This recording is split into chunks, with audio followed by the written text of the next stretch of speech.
What happens when Washington's most ruthless political hitman finally meets someone who refuses to play by his rules? For years, Stephen Miller built his reputation on fear, digging into opponents' private lives, weaponizing secrets, and destroying careers with a single headline. No one dared challenge him. No one, until Congresswoman Jasmine Crockett.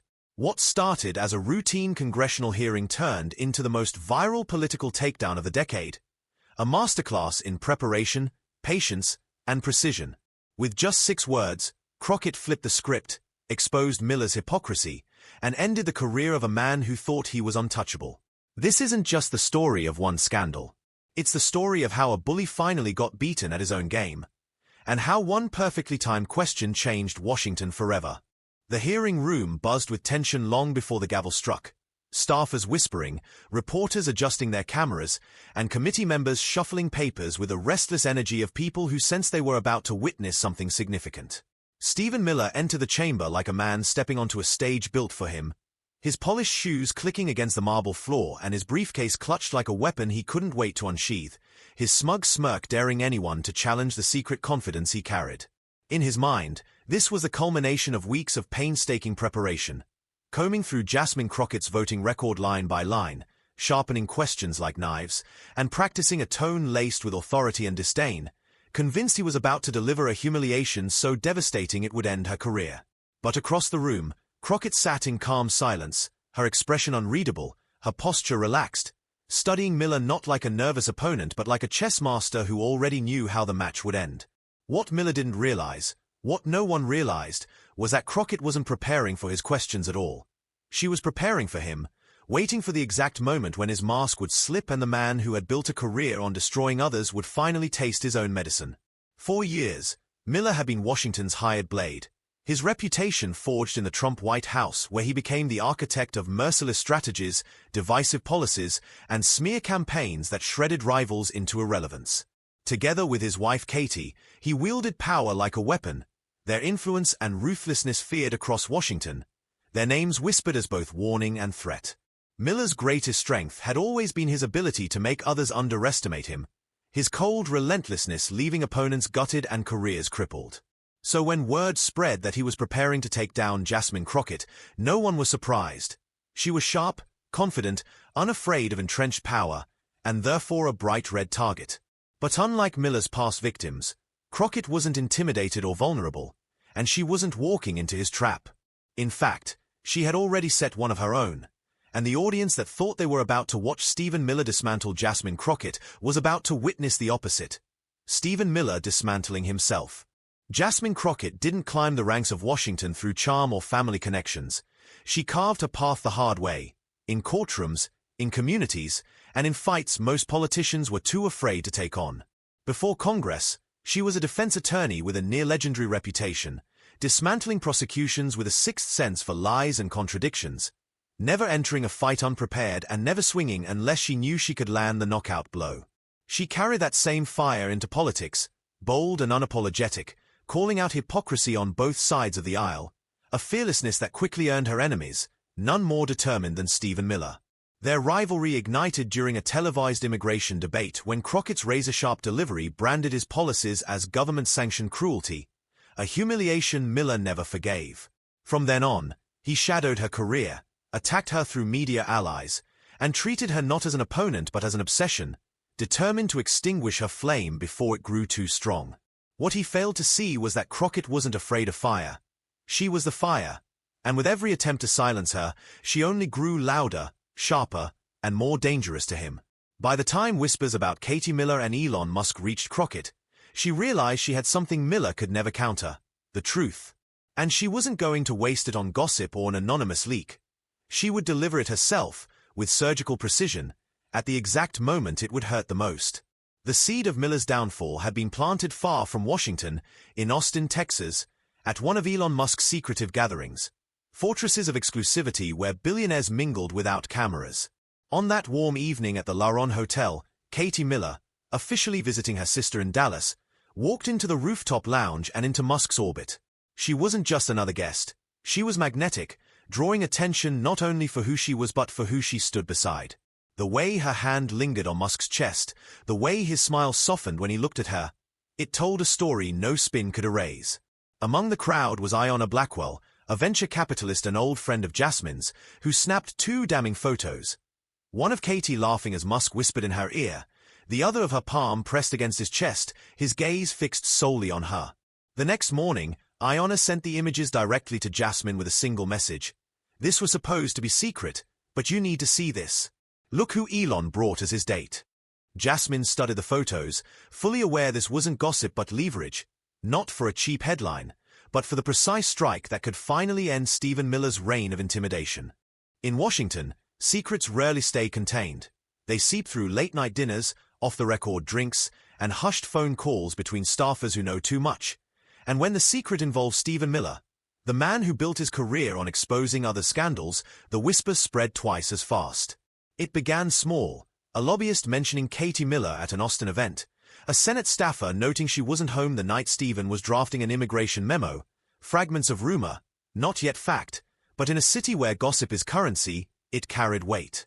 Then came Iona Blackwell's photos, slipped into the quiet circuits of Washington's inner circles by Jasmine Crockett herself, not for public spectacle but for precise timing. One look at Katie leaning into Elon Musk's chest, laughing as his gaze locked on hers, turned whispers into certainty. For politicians once gutted by Miller's ruthless tactics, it was blood in the water. The hitman who weaponized shame now undone by his own marriage. Yet even then, nobody dared say it aloud. Miller had dossiers on everyone, and one wrong word could end a career overnight.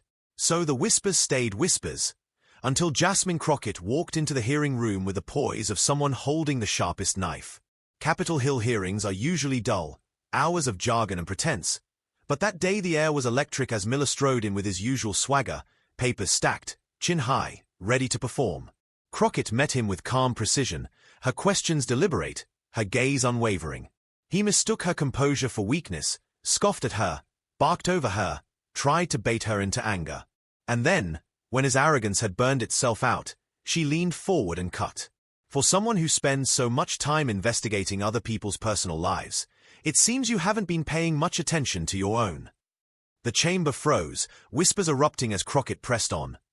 Perhaps this hearing should end early, so you can attend to your personal affairs. Unless, of course, you'd prefer we continue discussing asylum processing while your wife is processing her own situation in Austin. Gasps broke through the silence. Miller's face drained, his practiced smirk collapsing into panic. For the first time in his career, he was cornered, humiliated, destroyed. He fumbled his papers, shoved them into his briefcase, and stormed out wordless, his silence louder than any defense. The chairman called for order, but it was pointless. History had already been written. In less than 10 minutes, Jasmine Crockett had done what no one thought possible. She broke Stephen Miller, and by nightfall, the entire country would know it. If politics runs on perception, then Stephen Miller's career didn't end in that hearing room, but in the hours that followed, when his humiliation spread across the world at the speed of a retweet. Within 30 minutes, #Miller Meltdown was trending nationwide. By the end of the hour, his storming exit had racked up millions of views. And by nightfall it was the most watched political moment of the year, shared by pundits, comedians, students, parents, and people who normally ignored politics altogether. The internet did what it always does, turning shame into spectacle. TikTok remixed his furious "How dare you" into dance tracks. Instagram meme pages cast him alongside Nixon and Weiner. Reddit dissected the exact moment his confidence cracked, while CNN and MSNBC replayed the clip endlessly, complete with chirons and body language experts declaring the collapse of his career. Fox News tried to spin it as an attack on conservative family values, but even their anchors couldn't hide their disbelief. Then TMZ detonated the story, political power couple in crisis. Stephen Miller's wife spotted cozy with Elon Musk in Austin. The article included Iona Blackwell's damning photos and more. Undeniable proof that Katie Miller wasn't just rumored to be close to Musk, she was. By 6 o'clock, every major network was leading with the scandal, merging his professional collapse with personal betrayal in a spectacle no PR strategy could contain. The meltdown wasn't just viral, it was total. Miller hadn't simply lost an argument. He had lost the one thing no operative can survive without: fear. Washington no longer feared him. They mocked him. And once that spell broke, The predator became prey. The first cracks appeared as the Heritage Foundation quietly scrubbed his bio, the American Enterprise Institute cancelled his speech, and Tucker Carlson, his most reliable platform, stopped returning calls. Soon, allies vanished, contracts evaporated, his book deal collapsed, donors ghosted him, and within days Miller was radioactive. For years, conservatives had tolerated his ruthlessness because he was useful. But usefulness is currency in Washington, and Miller was bankrupt. Meanwhile, Katie's silence only deepened the wound. No denials, no tweets, no statements. Making the affair with Musk feel all the more real, every unanswered question another dagger in his credibility. Colleagues who once whispered about his brilliance now whispered about his downfall. Stephen made a career out of exposing people's secrets, but when it was his, he fell apart like an amateur. The man who built his brand on fear now inspired only pity and ridicule. And in Washington, that's worse than defeat. That's erasure. Stephen Miller wasn't just losing influence. He was vanishing from the very stage he once dominated. If the scandal had only been about Stephen and Katie Miller's marriage, it might have faded with time. Political figures survive affairs, scandals, even outright lies. But the involvement of Elon Musk turned it from a private embarrassment into a cultural earthquake. Musk wasn't just any man. He was the wealthiest, most unpredictable entrepreneur in the world. And when Katie appeared at his side in those TMZ photos, the story transcended politics and became a collision between Washington power games and Silicon Valley celebrity. At 11:47 p.m. the night of Miller's meltdown, Musk dropped a cryptic tweet. "Life is complicated. Truth is simple." 8 words that detonated online, racking up millions of likes and retweets, serving as confirmation without confirmation. By morning, Musk and Katie weren't just a rumor, they were a phenomenon. Memes flooded Instagram, late-night comics roasted Miller, and mainstream outlets framed it as the tech king versus the political hitman. Then, in a twist no one saw coming, Musk walked into Jasmine Crockett's office 3 days later in jeans and a t-shirt, telling her that Miller had once sabotaged him by leaking texts to derail a renewable energy bill, costing jobs for the sake of political points. "What you did wasn't cruelty," Musk said. "It was justice." For Crockett, it confirmed something deeper. Miller hadn't just brutalized politicians, he had warped policy, destroyed opportunity, and twisted the system itself, and his fall had been long overdue. With Musk's presence in the story, the scandal became unstoppable, not gossip but a cultural referendum. Hypocrisy exposed, fear dethroned, power rebalanced. Miller hadn't just lost his wife, he'd lost the narrative. By the time the dust settled, he was no longer Washington's feared power broker, but a cautionary tale. A man who weaponized secrets until one secret shattered him. Crockett, meanwhile, rose into something larger than a congresswoman, a symbol. When she spoke at Harvard Law a month later, students packed the auditorium not to hear about legislation, but to relive the moment she dismantled one of Washington's most feared operatives with calm precision. She didn't gloat. Instead, she reframed the story. "I didn't destroy Stephen Miller," she told them. "Stephen Miller destroyed Stephen Miller. I just made sure people could see it happening." Her words resonated because they were true. When asked if it was ethical to use someone's personal life against them, she didn't flinch. Sometimes the most ethical thing you can do is show a bully exactly what it feels like to be bullied.